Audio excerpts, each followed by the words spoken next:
ایک حدیث میں ہے کہ جو شخص سورہ یاسین کو صرف اللہ کے رضا کے واسطے پڑھے اس کے پہلے سب گناہ معاف ہو جاتے ہیں۔ بس اس صورت کو اپنے مردوں پر پڑھا کرو۔ ایک روایت میں آیا ہے کہ سورہ یاسین کا نام توراہ میں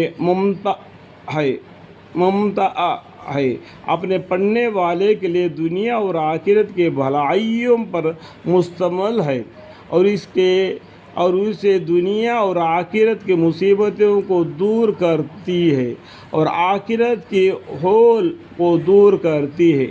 اس سورہ کا نام رفع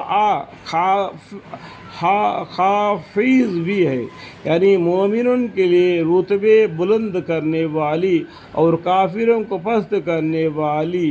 ایک روایت میں کہ حضور اکرم صلی اللہ علیہ وسلم نے ارشاد فرمایا کہ میرا دل چاہتا ہے کہ سورہ یاسین میرے ہر امتی کے دل میں ہو۔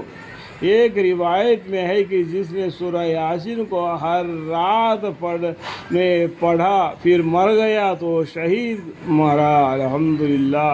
ایک روایت میں ہے کہ جو یاسین شریف کو پڑھتا ہے اس کے مغفرت کی جاتی ہے، اور جو بھوک کی حالت میں پڑھتا ہے وہ سیر ہو جاتا ہے، اور جو راستہ گم ہو جانے کی وجہ سے پڑھتا ہے وہ راہی راستہ پر پا لیتا ہے، اور جو شخص جانوروں کے گم ہو جانے کی وجہ سے پڑھے وہ پا لیتا ہے، اور جو اپنی حالت میں پڑھے اور جو ایسی حالت میں پڑھے کہ کھانا کم ہو جانے کا خوف ہو تو وہ کھانا کافی ہو جاتا ہے، اور جو ایسے شخص کے پاس پڑھے جو نزوہ میں ہو تو اس پر نزوہ میں آسانی ہو جاتی ہے، اور جو ایسی عورت پر پڑھے جس کے بچہ ہونے میں دشوار ہو رہی ہو اس کے لیے بچہ جننے میں سہولت ہوتی ہے۔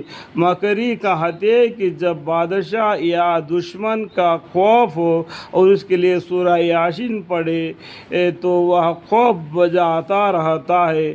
ایک روایت میں آتا ہے کہ جس نے سورہ یاسین اور والصافات جمعے کے دن پڑھے اور پھر اللہ سے دعا کی اس کی دعا پوری ہوتی ہے۔ اس کا کبھی اکثر مظاہر حق سے منقول ہے، مگر مشائخ حدیث کو بعض روایت کی صحت میں کلام ہے۔ الحمدللہ رب العالمین۔